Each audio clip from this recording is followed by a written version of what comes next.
Supreme court में आखिर चल क्या रहा है, इस पर भी बात करेंगे, मगर पहले बात करते हैं सुप्रीम कोर्ट के आज जारी होने वाले फैसले की। 8 जजेस का तफसीली फैसला 70 सफ़ात पर मुश्तमिल है, जिसे जस्टिस मंसूर अली शाह ने तहरीर किया है। फैसले की इब्तदा में पाकिस्तान में जमहूरियत और आइन की बालादस्ती में इंतखाबात के किरदार से मुतालिक लिखा गया है।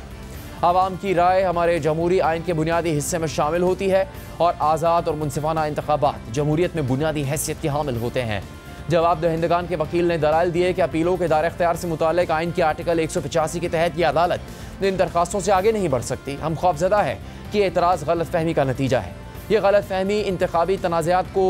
दो फ़रीक़ैन के दरमियान होने वाला एक सिविल तनाज़ा समझने का नतीजा है। आम सिविल केसेस की निस्बत इलेक्शन केसेस में काफ़ी ज़्यादा मफाद आमा शामिल होता है। फैसले में केस के हक़ाइक़ को बयान करते हुए लिखा गया कि 15 दिसंबर 2023 को इलेक्शन कमीशन ने आम इंतखाबात के लिए इंतखाबी प्रोग्राम का ऐलान किया था। इस प्रोग्राम के तहत 22 दिसंबर 2023 को उम्मीदवारों की जानिब से कागजात नामजदगी जमा करवाने की आखिरी तारीख थी। फिर 22 दिसंबर 2023 को इलेक्शन कमीशन ने तारीख 24 दिसंबर 2023 तक बढ़ा दी थी।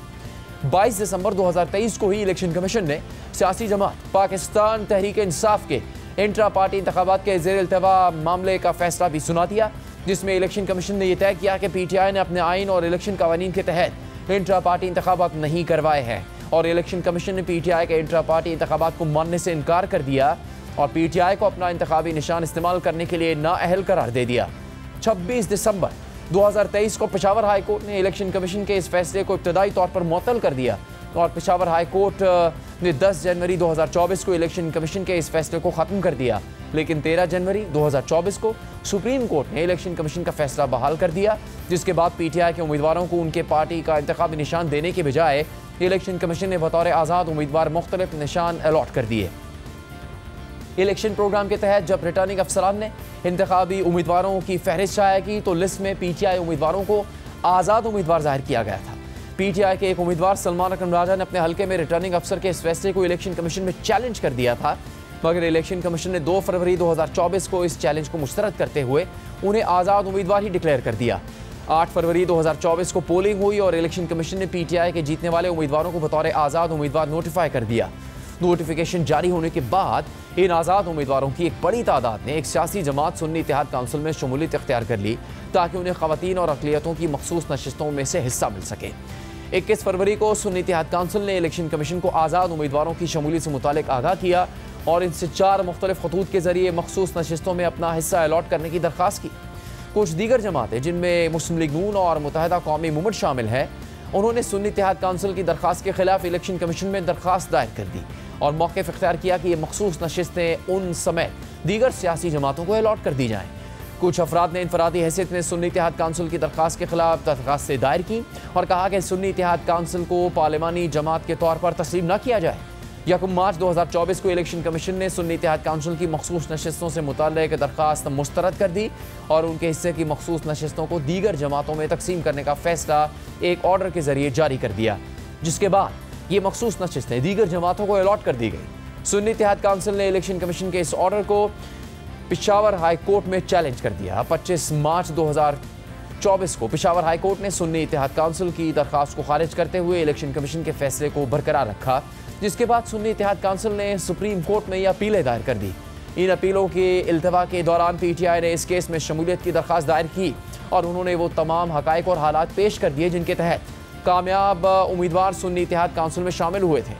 PTI ने अपनी दरख्वास्त में वो पार्टी टिकट भी जमा करवाए जो इलेक्शन कमीशन की जानिब से इंतखाबी निशान अलॉट करने की तारीख यानी 13 जनवरी 2024 को शाम 4 बजे तक रिटर्निंग अफसरान को जमा करवाने थे। PTI की दरख्वास्त में मजीद लिखा था कि 12 जनवरी को सुप्रीम कोर्ट ने PTI के इंट्रा पार्टी इंतखाबात और इंतखाबी निशान से मुतालिक पेशावर हाई कोर्ट के फैसले के खिलाफ इलेक्शन कमीशन की दरख्वास्त को समाअत के लिए मुकर्रर किया और इस केस की समाअत 12 जनवरी से 13 जनवरी रात देर तक जारी रही। सुप्रीम कोर्ट की तरफ से 13 जनवरी की शाम 4 बजे के बाद मनफी फैसले के पेश नज़र PTI ने एक और सियासी जमात PTI नज़रियाती के साथ एक अरेंजमेंट किया, जिसके तहत PTI नज़रियाती इंतखाबी निशान के हसूल के लिए PTI उम्मीदवारों को इंतखाबी टिकट जारी करेगी। ताहम उसी दिन PTI नज़रियाती के चेयरमैन TV पर आ गए और उन्होंने PTI उम्मीदवारों को टिकट्स के इजरा को मुस्तरद कर दिया।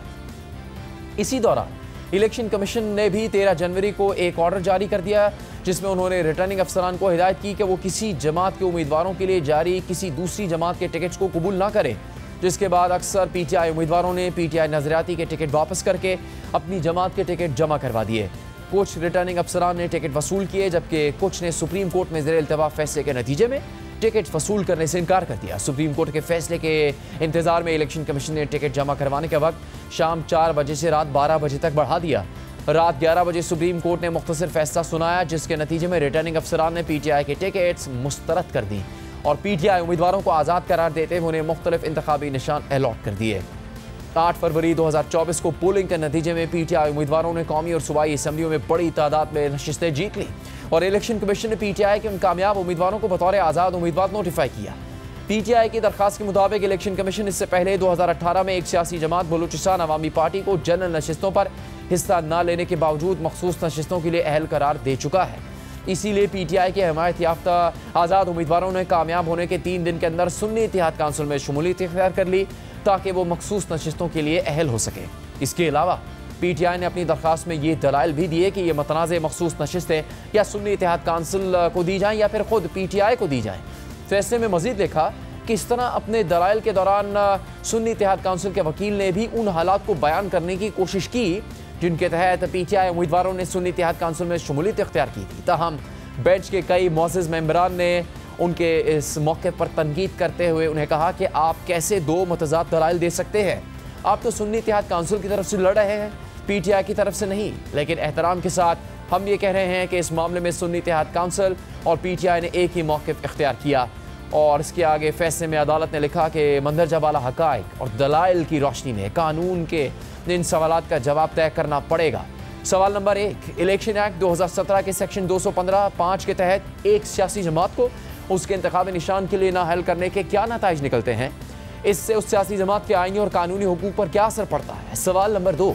किसी सियासी जमात की तरफ से नामजद उम्मीदवार जो इंतखाबी निशान के लिए नाअहल हो, क्या ऐसे उम्मीदवार को इंतखाबी उम्मीदवारों की फहरिस्त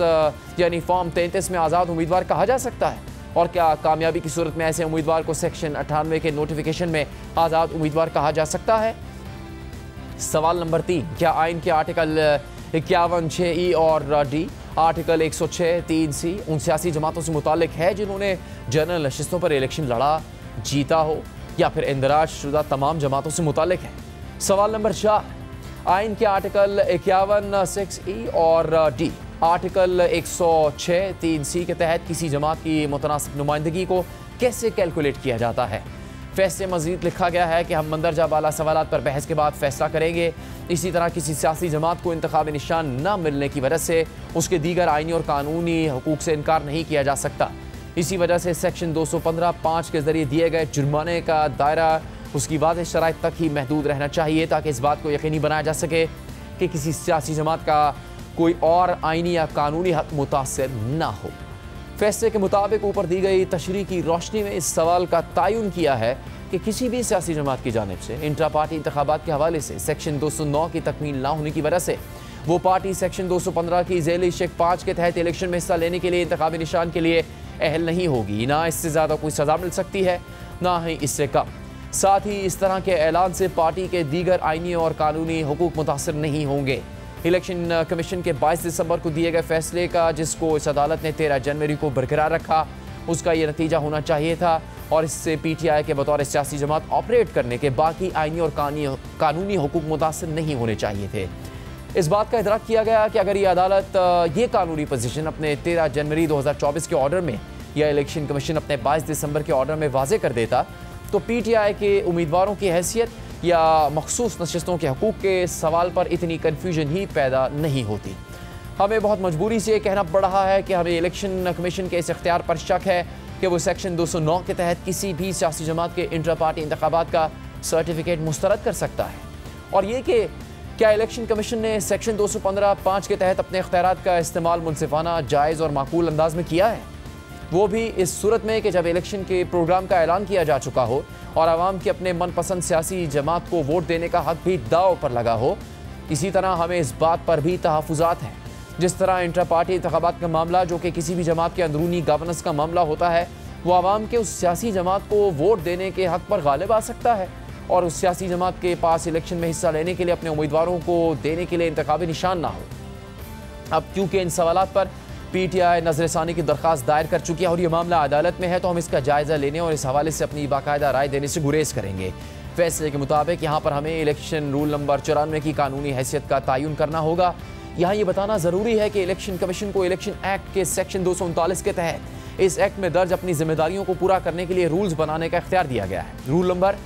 94 ख़वातीन और अक़लियतों के लिए मखसूस नशिस्तों की कैलकुलेशन, उनकी तकवीज़ और इस हवाले से नोटिफिकेशन के बारे में है। इस रूल की वजाहत के मुताबिक सियासी जमात का मतलब है कि वो सियासी जमात जिसको इलेक्शन कमीशन की जानिब से इंतखाबी निशान अलॉट किया गया हो। किसी सियासी जमात को जिसे इंतखाबी निशान नहीं मिला उसे ऐसी तशरीह देने से मखसूस नशिस्तों से भी महरूम रखा गया। रूल 94 में जिस तरह किसी सियासी जमात को बाहर रखने का तरीक़ाकार बताया गया वो आइन के आर्टिकल 51 6D और E और 106 3C में दर्ज नहीं है और इलेक्शन एक्ट के सेक्शन 2215 5 या दीगर किसी सेक्शन में मौजूद नहीं है। ये किसी सियासी जमात को इंट्रा पार्टी इंतखाबात ना करवाने पर इजाफी सज़ा देने के बराबर है, जो कि आइन के खिलाफ है।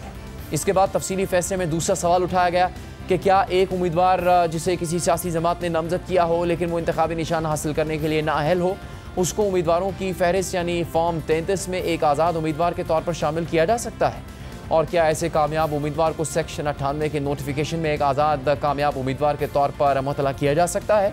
इस हवाले से तफसीली फैसले में बेनज़ीर भुट्टो केस 1988 के फैसले से 2 जुमले लिए गए जो कहते हैं कि आइन के आर्टिकल 17(2) के तहत किसी भी सियासी जमात को यह बुनियादी हक हासिल है कि वो अपने नामजद करदा उम्मीदवारों के जरिए इलेक्शन में हिस्सा ले। आइन का आर्टिकल 17(2) किसी को भी सियासी जमात बनाने या सियासी जमात का मेंबर बनने का हक देता है। किसी भी सियासी जमात को कौमी या सूबाई असम्बलियों के लिए इलेक्शन लड़ने से महरूम करना उस सियासी जमात की हैसियत को ख़त्म करने और इसको तहलील करने के मुतरादिफ है। तफसीली फैसले के मुताबिक 2 फरवरी को इलेक्शन कमीशन का PTI के उम्मीदवार सलमान अकरम राजा की दरख्वास्त पर दिया गया हुक्म आइन और कानून दोनों के खिलाफ था।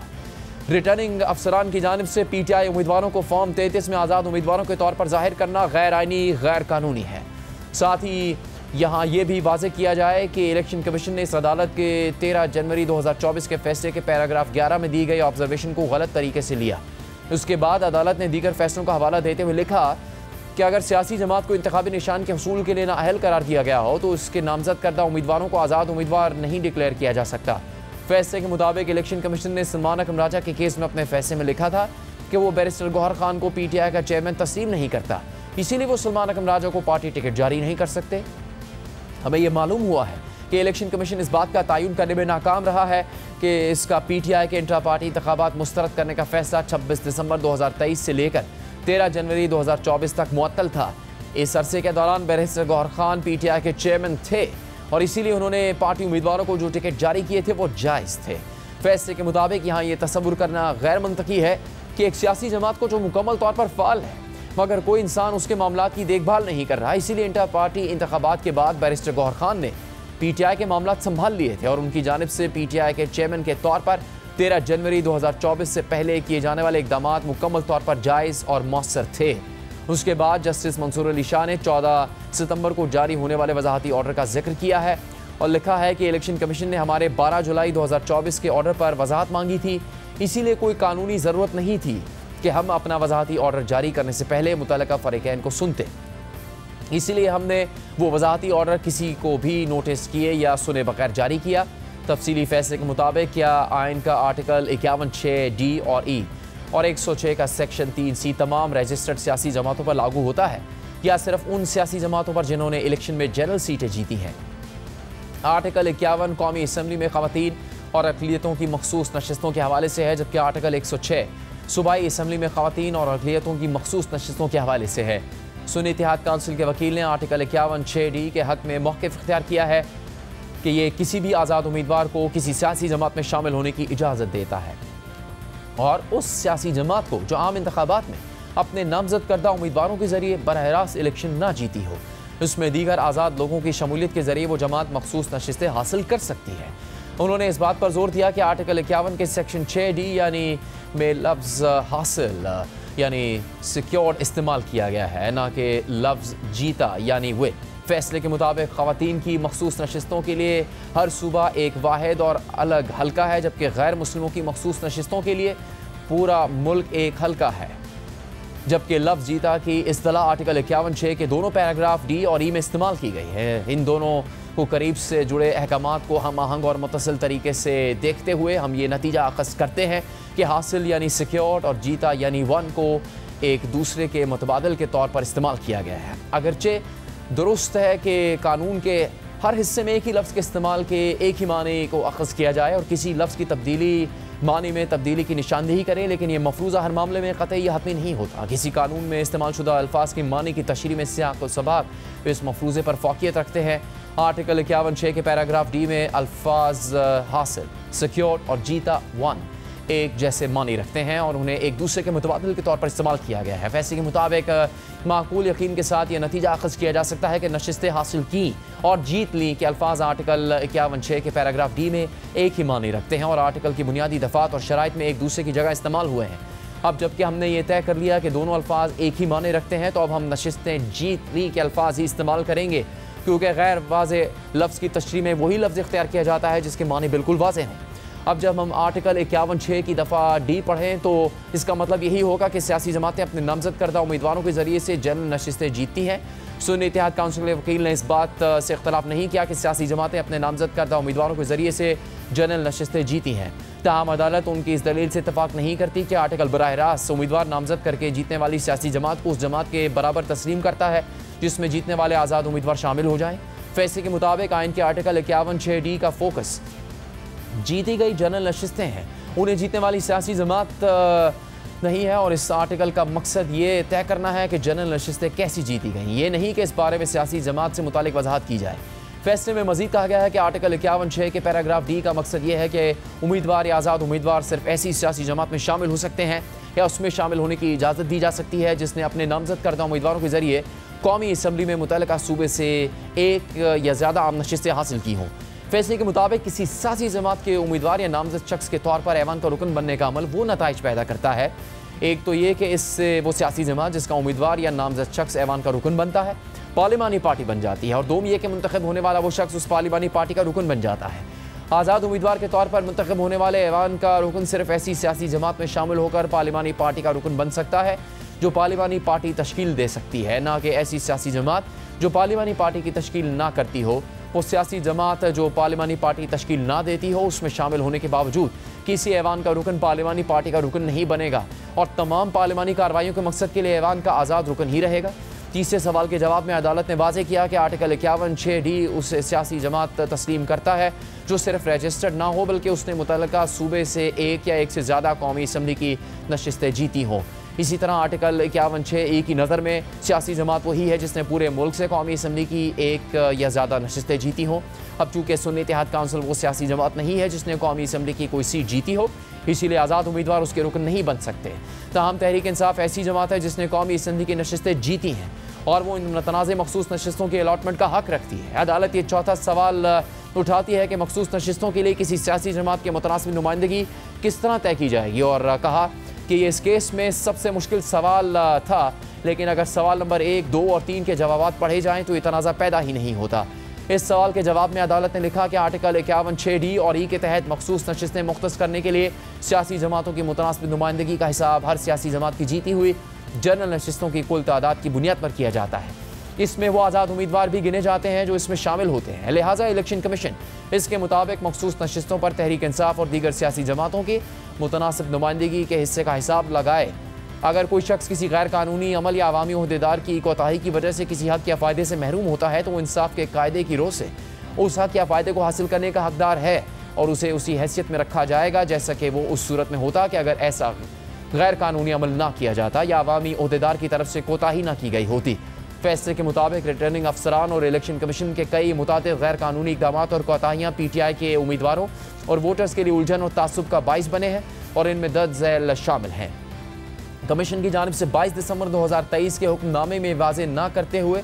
कोताही की गई कि PTI एक इंदराजशुदा और फाल सियासी जमात है, बावजूद इसके कि उसके इंट्रा पार्टी इंतखाबात को मुस्तरद किया गया और इंतखाबी निशान अलॉट न किया जाए। कमीशन की जानिब से 13 जनवरी 2024 के हुक्मनामे में यह वाज़ेह करने में कोताही की गई कि PTI एक इंदराजशुदा और फाल सियासी जमात है, हालांकि उसे इंतखाबी निशान अलॉट नहीं किया गया और यह कि उसके नामजद करदा उम्मीदवारों का जिक्र पूरे इंतखाबी अमल में PTI के उम्मीदवारों की बजाय आज़ाद उम्मीदवारों के तौर पर किया गया।